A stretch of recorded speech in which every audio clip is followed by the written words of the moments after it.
Punch Planet is a sci-fi indie fighting game developed by Sector K Games for the PC, which can be purchased on Steam and is available for early access, so gameplay is likely to change during the course of its development. So, where should I begin with this game? Let's see.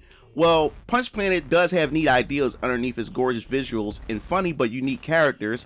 Speaking of visuals, I believe it to be one of the greatest aspects of this game. Its art style looks comparable to cartoons such as Samurai Jack, mixed with color palettes found in Steven Universe, and I believe it blends together perfectly. But in terms of story and tone of the game, it seems like Sector K Games were going with an 80s sci-fi approach, which is expressed through its music and visuals found within the 3 available stages of the game. Before I get into that, I want to talk about the characters and the premises of this story. We have Roy, who's your typical 80s badass detective who worked for Luna PD, who eventually get caught up in an intergalactic conspiracy. He was framed for a high-profile murder and must track down the one who set him up. The only leads he has is the coordinates to Planet KO.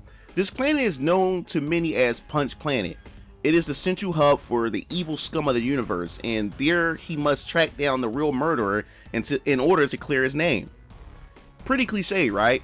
Well, it works perfect with the style of this game, and Sector K Games is developing a webcomic that will expand the game's lore for those who really like to get involved with their fighting game plots. But let's not forget about the other characters. You have ex-military Sid, who wields a combat stun knife, and her playstyle is, well, buttons. That's right, her playstyle, you just button mash, I guess. Yes, I know, these profiles are funny, and it lets us know that the game doesn't take itself seriously in a good way. Then we have the 7 feet tall Amazon princess named Tayara, whose weapons of choice is anything sharp, and yeah, she hates crybabies. And finally, we have Dog. Yes, I know, you can't get any more creative than that. He's a freelance assassin who loves money and hates, the vet. I bet any animal would hate the vet. These are the only playable characters for now, and 4 more will be available at a later date. But enough about the story. Let us talk about the gameplay. It's a fighting game, right? And I know most of you fiends out there didn't click on this video just to hear about me blab about how pretty the game visuals are. You want to know whether or not if the game is fun before wasting your hard-earned money on something you may not enjoy. Well, it's safe to say from what I've played so far is that this game is really fun. It has layer of depth underneath these gorgeous visuals. This game is heavily inspired by some of the most respected fighting games of the genre.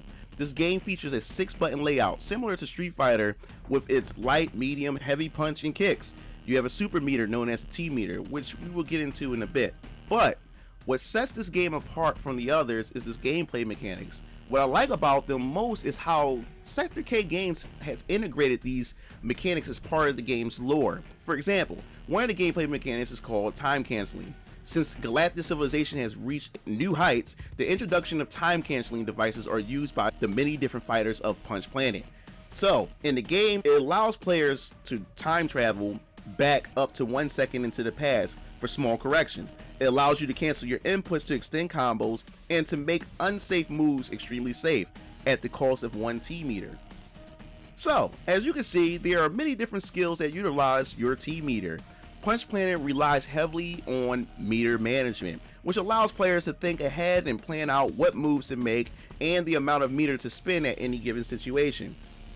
You also have Jump Time Cancel, also known as JTC. It allows you to cancel any forward dash animation into an instant overhead that is safe on block and requires 1 meter. Then there's an Absorb Time Cancel, also known as ATC. If well timed, it can negate the hit stun of an incoming attack. It uses a small amount of T meter if the ATC misses. And then finally, you have the Absorb Time Miss. When a ATC misses, the clone will still come out and put the player in an extended recovery state. And then you have your enhanced attacks, which uses your E meter. This is similar to EX attacks in other fighting games, but then you have advanced attacks, which are pretty much the game's supers, which requires 2 E meters. As of right now, there are 3 stages that are selectable in the game, and each of them are stunning visually. And you have your typical game modes as well, such as story mode, arcade versus, team versus, training, and trials mode. That is all there is to really cover so far with this game, and I'm really looking forward to see what other characters have to offer in terms of gameplay. So, if you're into fighting games and is looking for something fresh on the eyes and a bit of depth in gameplay, then I advise you to give this game a try. This is MugenLord, and I'll see you guys later. Signing off, you game fiends.